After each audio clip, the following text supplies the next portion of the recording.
Hello friends, मैं अमन आप सभी का स्वागत करता हूं अपने YouTube channel all in one classes 4G में। तो चलिए आज हम बात करेंगे साइंस क्वेश्चन पार्ट 8 की।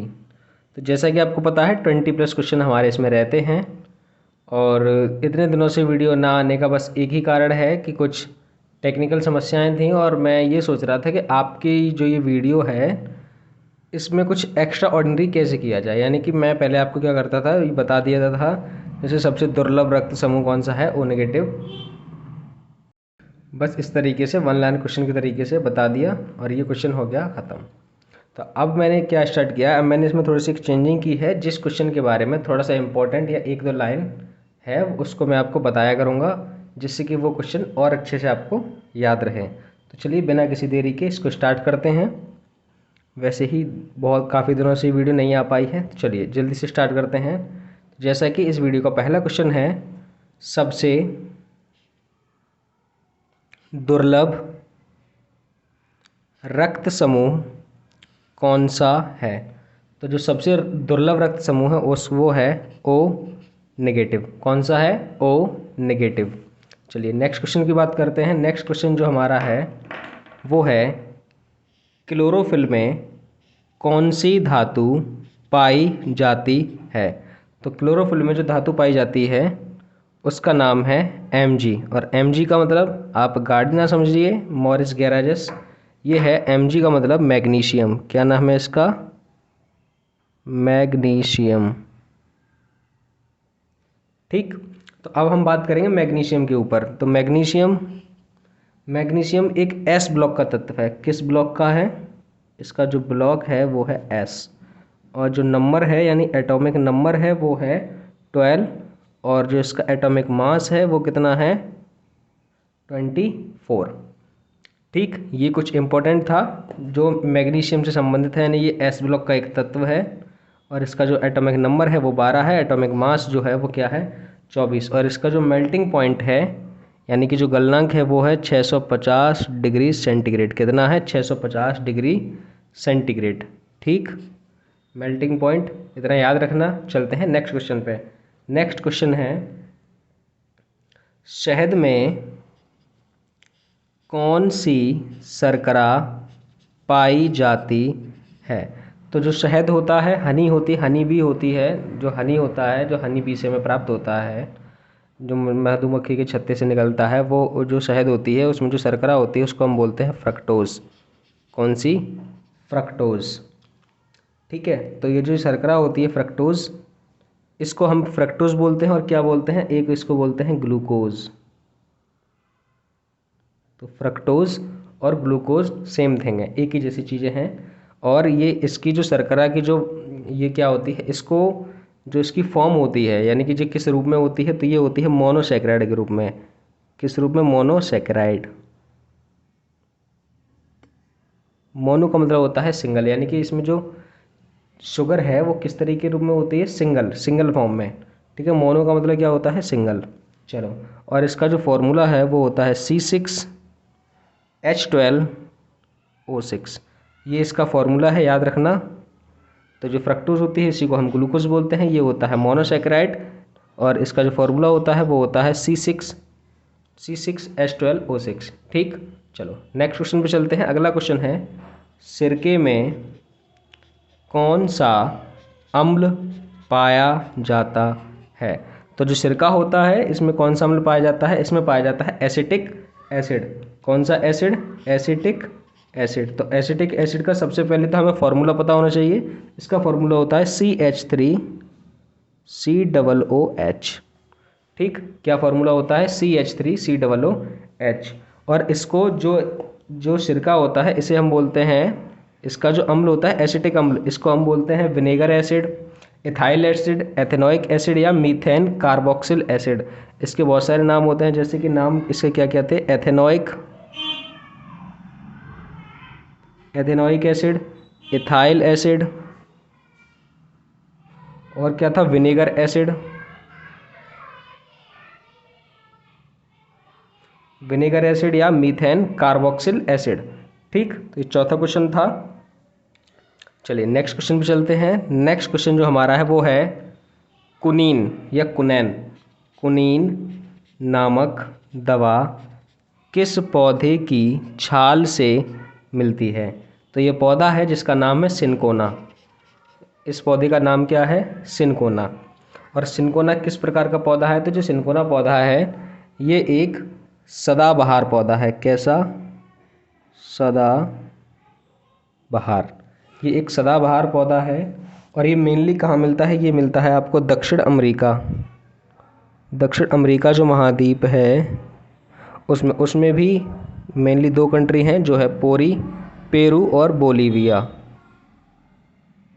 ठीक, तो पहले ये जो पौधा है वो है एक सदाबहार और ये मिलता है दक्षिण अमेरिका महाद्वीप में। और उसमें भी मेनली 2 कंट्री हैं जिसका नाम है पेरू और दूसरी का नाम है बोलीविया। और ये बहुत ज़्यादा ऊंचाई पे मिलते हैं, जैसे कि 5,000 फुट के आसपास, 4 से 5,000 फुट के आसपास के जो जंगल होते हैं उन तरीके की जगहों पे ये मिलते हैं। ठीक है, ये किस रूप में होता है? ये एक सदाबहार का पौधा है जो या तो झाड़ी के रूप में मिलेगा या कैसे मिलेगा? ये ऊंचे ऊंचे पेड़ों के रूप में मिलेगा। ठीक, ये इस क्वेश्चन के बारे में थोड़ा इन्फॉर्मेटिव जानकारी थी मेरे पास जो मैंने आपके साथ शेयर की। ठीक, चलते हैं नेक्स्ट क्वेश्चन पे। नेक्स्ट क्वेश्चन है नाइट्रोजन किसके लिए आवश्यक है? तो नाइट्रोजन जो है वो किसके लिए आवश्यक है? वो आवश्यक है प्रोटीन के लिए। और प्रोटीन मेनली क्या होता है? प्रोटीन को किस चीज़ में बदला जाता है? प्रोटीन को बदला जाता है अमीनो एसिड में। किस में? अमीनो एसिड में।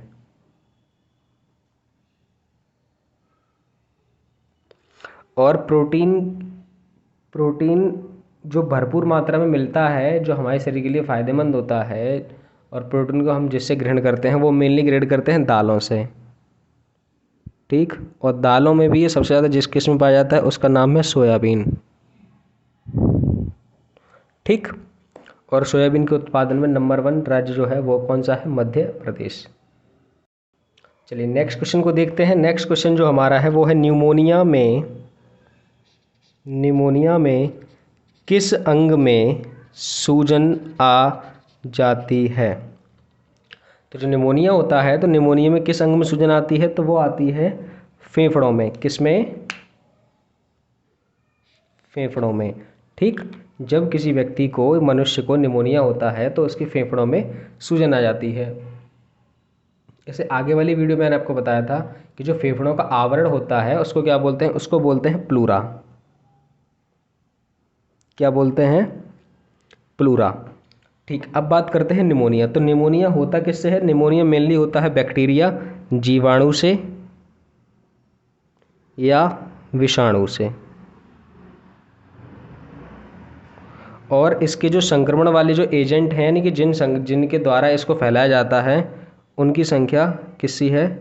उनकी संख्या जो है वो है 100+, यानी कि वो एजेंट जो है वो है 100 से भी ज़्यादा।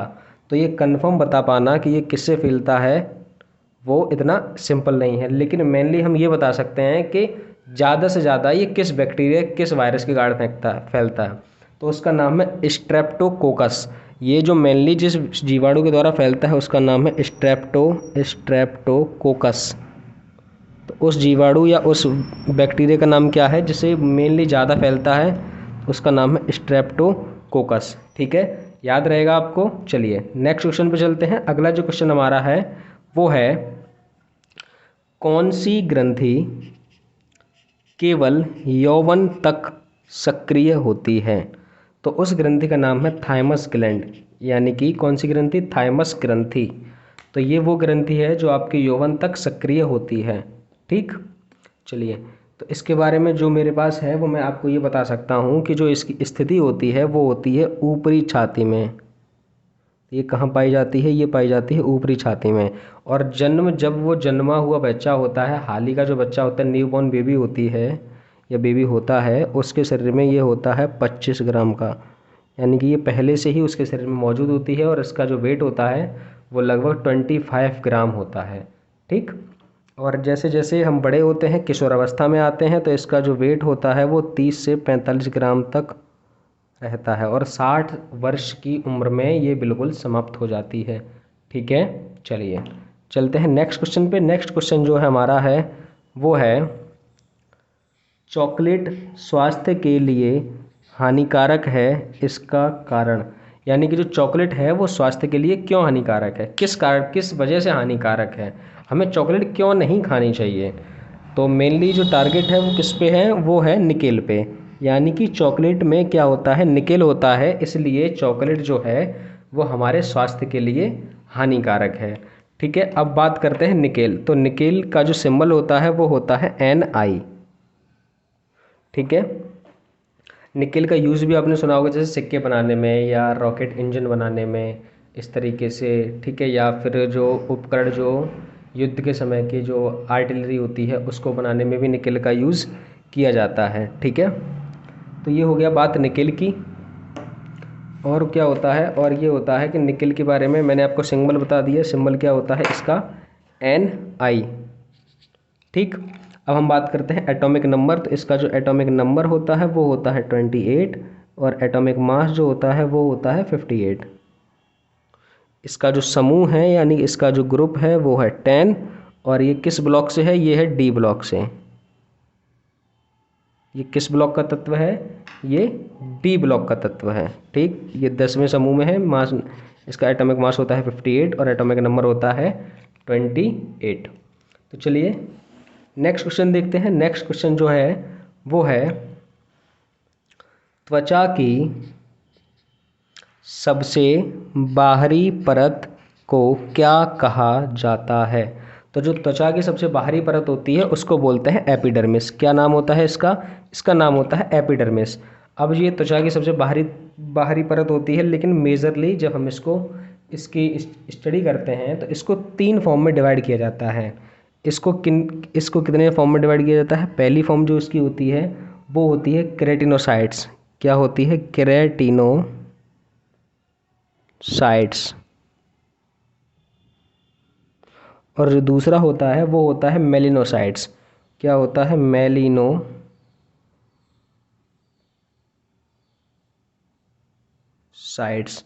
ठीक, और एक जो इसकी आखिरी और तीसरी वो होती है लैंगरहैंस कोशिकाएं। कौन सी, लैंगरहैंस कोशिकाएं, ये लैंगरहैंस कोशिका। ठीक है, तो क्या होता है, एपिडर्मिस को 3 भागों में, केराटिनोसाइट्स, मेलिनोसाइट्स और लैंगरहैंस कोशिका। और त्वचा की सबसे बाहरी परत को क्या कहते हैं, एपिडर्मिस। ठीक है, चलिए नेक्स्ट क्वेश्चन देखते हैं। अगला है घुटने की हड्डी को क्या कहा जाता है। तो घुटने की हड्डी को कहा जाता है पटेला, PATELLA, पटेला। ठीक, तो जैसे कि मैंने आपको बताया था वीडियो थोड़ा इन्फॉर्मेटिव है, लेकिन इन्फॉर्मेटिव के चक्कर में ये थोड़ा सा लेंथी हो गया है। तो वीडियो को स्किप ना करें, वीडियो को एंड तक देखें, जिससे कि इसमें मैंने आपके लिए जो कुछ भी ऐड किया है वो आपके लिए हेल्पफुल है, वो आपको हेल्प देगा। लेकिन कब हेल्प देगा, जब आप इसको पूरा देखेंगे, इसको अच्छे से देखेंगे, रिवाइज करके देखेंगे। ठीक है, एक एक चीज़ को समझते हुए देखेंगे कि हमारे लिए क्यों इंपॉर्टेंट है, कितना इंपॉर्टेंट है। और साइंस के क्वेश्चन अगर आप किसी भी एग्ज़ाम की तैयारी करते हैं तो मेनली जो साइंस वाला पार्ट है वो हर किसी एग्ज़ाम में आता ही आता है। ठीक, जो हमारा ये आखिरी जो क्वेश्चन है इस पेज पे, जो 12th नंबर क्वेश्चन है वो है एड्रेनल हार्मोन कहाँ स्रावित होता है। तो ये होता है आपका अधिवृक्क ग्रंथि से। तो एड्रेनल हार्मोन जो है वो कहाँ से निकलता है, अधिवृक्क ग्रंथि। तो अधिवृक्क ग्रंथि जो होती है यहाँ से एक और हार्मोन निकलता है, उसका नाम होता है कॉर्टिसोल हार्मोन। क्या नाम है उसका, इसका नाम है कॉर्टिसोल हार्मोन। ये कौन सा है, कॉर्टिसोल हार्मोन। ठीक, रह गया इसमें लगाने के लिए। ठीक, अब हो गया ये आपका कॉर्टिसोल हार्मोन। लेकिन एड्रेनल हार्मोन का यूज़ क्या होता है, इसका यूज़ होता है कि जो प्रोटीन को जब हमारा लिवर जो है वो स्टोर करता है तो वो किस फॉर्म में स्टोर करता है, ग्लाइकोजन में। तो ये किस में हेल्प करता है, प्रोटीन से ग्लाइकोजन को बनाने में। तो जो एड्रेनल हार्मोन होता है ये किस में हेल्प करता है, कि जब प्रोटीन से क्या होता है, कि जब प्रोटीन से जब ग्लाइकोजन बनाया जाता है तो किसकी हेल्प से बनाया जाता है, ये बनाया जाता है एड्रेनल हार्मोन की हेल्प से। ठीक, तो चलिए इस क्वेश्चन में इतना ही था। नेक्स्ट क्वेश्चन पे चलते हैं। अभी और भी क्वेश्चन है, आपको पता है ये वीडियो में कितने होते हैं, 20+ क्वेश्चन। तो ये है क्वेश्चन 13 नंबर क्वेश्चन है, दूध को मथने पर क्रीम अलग हो जाती है, इसका कारण है। तो जब हम दूध को मथते हैं या मठे को मथते हैं, छाछ को मथते हैं, तो आपने देखा होगा दूध में से क्रीम अलग हो जाती है, मठे में से जिसको हम बोलते हैं नौनी या मक्खन वो अलग हो जाता है। लेकिन किस कारण से वो अलग होता है? तो उसका अलग होने का जो कारण है वो है अपकेंद्रीय बल। क्या कारण है? अपकेंद्रीय बल। लेकिन अपकेंद्रीय बल की डेफिनेशन क्या होती है? तो इसकी डेफिनेशन ये होती है कि जिस किसी वस्तु पे अपकेंद्रीय बल लगता है तो वो केंद्र से कैसा भागता है, दूर की तरफ भागता है। यानी कि जो भी मूविंग ऑब्जेक्ट है, यानी कि जो भी गतिशील वस्तु है वो केंद्र की तरफ ना जाके केंद्र से बाहर भागती है, तब इसको हम क्या कहते हैं, अपकेंद्रीय बल। और क्या होता है, जब वही गतिशील केंद्र की ओर भागती है तब हम उसको बोलते हैं अभिकेंद्रीय बल। ठीक है, ज़्यादा डिफरेंस नहीं है, थोड़ा बहुत डिफरेंस है। जैसे कि एक उदाहरण आपका यही हो गया, दूध को मथने वाला। ठीक है, चलें नेक्स्ट क्वेश्चन पे चलते हैं। अगला जो क्वेश्चन है वो है, किसी कोश में इलेक्ट्रॉनों की अधिकतम संख्या होती है। तो किसी कोश में जो इलेक्ट्रॉनों की अधिकतम संख्या होती है वो होती है 2n²। कितनी होती है? 2n²। ठीक, चलो नेक्स्ट क्वेश्चन पे चलते हैं। अगला क्वेश्चन है, मेरी रज्जू निकलता है। तो मेरी रज्जू जो निकलता है वो निकलता है प्रमस्तिष्क से। तो प्रमस्तिष्क आप सुन के कन्फ्यूज हो रहे होंगे, तो प्रमस्तिष्क को ही बोलते हैं पश्च मस्तिष्क। इसका दूसरा नाम क्या है? पश्च मस्तिष्क। तो प्रमस्तिष्क या पश्च मस्तिष्क दोनों ठीक हैं। दोनों ऑप्शन में आपको कोई भी मिले आपको टिक करना है। ये दोनों या की फॉर्म में है, या तो प्रमस्तिष्क होगा या पश्च मस्तिष्क होगा। टेंशन लेने की बात ही नहीं है, किसी से हमें टेंशन लेना ही नहीं है। ठीक है, लेकिन होता क्या है, मेरुरज्जु इससे जो कनेक्ट होती है, ये सारी चीज़ें मिलकर बनाती हैं एक नर्वस सिस्टम, तंत्रिका तंत्र। और मेरुरज्जु जो होती है इसमें कितनी तंत्रिकाएं होती हैं? इसमें जो तंत्रिकाएं होती हैं वो होती हैं 31 पेयर, यानी कि 31 जोड़ी। इसमें जो तंत्रिकाएं होती हैं उनकी संख्या होती है 31, यानी 31 जोड़ी। ठीक, और जो पश्च मस्तिष्क होता है ये मस्तिष्क का कौन सा भाग होता है? मस्तिष्क का दूसरा सबसे बड़ा भाग। कौन सा भाग? दूसरा सबसे बड़ा भाग। प्रमस्तिष्क या पश्च मस्तिष्क जो होता है वो कौन सा भाग होता है? दूसरा सबसे बड़ा भाग होता है। और ये किस पे नियंत्रण करता है? अनैच्छिक क्रियाएं। कौन सी क्रियाएं? अनैच्छिक क्रियाओं। ये नियंत्रण करता है आपकी अनैच्छिक क्रिया। अनैच्छिक क्रियाएं यानी कि अनैच्छिक, यानी कि आपकी बिना इच्छा के भी वो हो रही हैं। जैसे कि आपका दिल जो है वो धड़कता है, यानी कि आपकी धड़कन या रक्त दाब। ये मतलब ये वो चीज़ें हैं, एग्जाम्पल के तौर पे मैंने बताई हैं। ये वो चीज़ें हैं जो आपकी बिना इच्छा के भी हो रही हैं, है ना। अब ऐसा तो है नहीं कि आपकी इच्छा हो कि अभी दिल धड़के, 1 घंटे तक धड़के फिर 1 घंटे तक रेस्ट करें, ऐसा तो नहीं है ना। ये आपकी बिना इच्छा के भी धड़क रही हैं। इन्हें तो 24 आवर्स 7 डेज 24 आवर जितना टाइम है उन्हें केवल धड़कना है। और जिस दिन आपकी धड़कन बंद हो जाएगी, यानी कि जिस दिन आप अपनी इच्छा से काम करने लगे, तो इसके बाद इसको आप दोबारा नहीं धड़का सकते। ठीक है ना, फिर तो होना ही है राम नाम सत्य। ठीक, चलो जिस दिन आप अपना इच्छा चलाएंगे ना दिल के धड़कने पे, उस दिन राम नाम सत्य ही होना है और कुछ नहीं होना। तो चलिए नेक्स्ट क्वेश्चन पे चलते हैं। अगला क्वेश्चन जो है वो है, पुष्पी पौधों में लैंगिक जनन किसके द्वारा होता है? देखो सवाल में ही उसने आंसर दे दिया है ना। कितना मज़ेदार क्वेश्चन है कि पुष्पी पौधों में लैंगिक जनन किसके द्वारा होता है। अब भाई अगर पुष्पी पौधे हैं तो जाहिर सी बात है पुष्पों के द्वारा होगा, फूलों के द्वारा होगा, है ना। इसमें कौन सा बड़ा क्वेश्चन था। चलो नेक्स्ट क्वेश्चन पे चलते हैं। अगला है, CFC क्या है? तो मेनली CFC में वो दो चीज़ पूछ सकता है। या तो वो आपसे पूछेगा CFC की फुल फॉर्म क्या है, यानी कि वो मेनली पूछ लेगा CFC क्या है, तो वो बता सकते हैं क्लोरोफ्लोरोकार्बन। क्या है? क्लोरोफ्लोरोकार्बन। या फिर आपसे वो पूछे, अच्छा ये बताइए CFC क्या है, किससे निकलती है, इससे होता क्या है। तो आपको पता होना चाहिए CFC क्या होती है। जो बड़े बड़े रेफ्रिजरेटर होते हैं, AC होती है, इनसे जो निकलने वाली गैस होती है उसी को बोलते हैं हम CFC।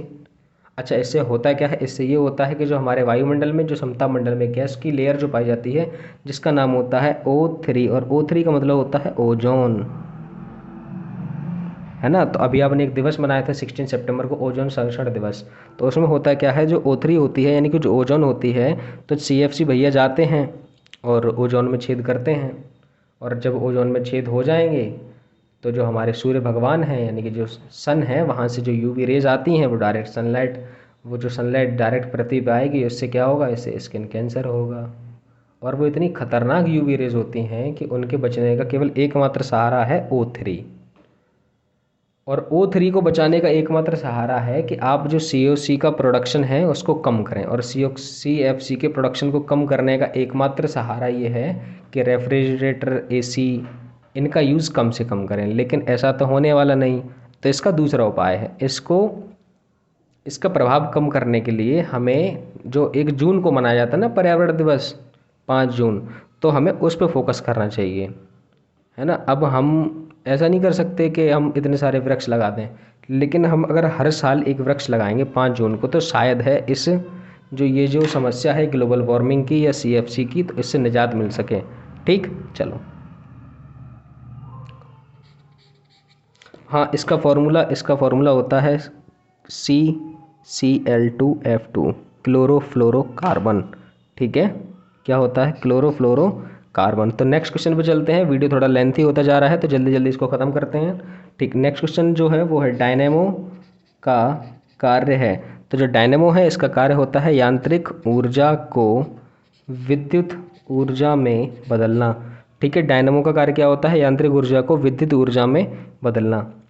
ऐसे ही नेक्स्ट क्वेश्चन जो है इसी का जस्ट अपोजिट मान लो आप, इसमें है विद्युत मोटर का कार्य। तो विद्युत मोटर का जो कार्य होता है वो होता है विद्युत ऊर्जा को यांत्रिक ऊर्जा में बदलना। ठीक, तो जैसा कि आपने यहाँ देखा था, डायनेमो क्या करता है, डायनेमो करता है मैकेनिकल एनर्जी को इलेक्ट्रिक एनर्जी में, और विद्युत मोटर क्या करती है, इलेक्ट्रिक एनर्जी को मैकेनिकल एनर्जी में। ठीक है, दोनों एक दूसरे के विपरीत हैं, एक दूसरे के प्रतिकूल हैं, एक दूसरे की एनर्जी को इंटरचेंज करते हैं। डायनेमो यांत्रिक ऊर्जा को विद्युत में, और विद्युत मोटर विद्युत ऊर्जा को यांत्रिक ऊर्जा में। चलिए नेक्स्ट क्वेश्चन पे चलते हैं। अगला जो क्वेश्चन हमारा है वो क्वेश्चन है केंद्रक के अलावा कौन से कोशिकांग में DNA पाया जाता है। तो केंद्रक के अलावा ऐसा कौन है जिसके अंदर कोशिकांग में DNA पाया जाता है, तो वो है माइटोकॉन्ड्रिया। माइटोकॉन्ड्रिया इंग्लिश में बोलते हैं, लेकिन अगर कहीं आपको हिंदी में लिखा हुआ मिल जाए सूत्र कड़िका, तो आपको कंफ्यूज नहीं होना है, आपको आंसर लगा के आना है, क्योंकि हम पढ़ते हैं हिंदी इंग्लिश दोनों में। ठीक है, तो माइटोकॉन्ड्रिया यानी कि सूत्र कड़िका, दोनों में कोई डिफरेंस नहीं है, दोनों हिंदी और अंग्रेजी के नाम हैं। तो केंद्रक के अलावा कोशिकांग DNA जो होता है वो किस में पाया जाता है, माइटोकॉन्ड्रिया यानी कि सूत्र कड़िका में।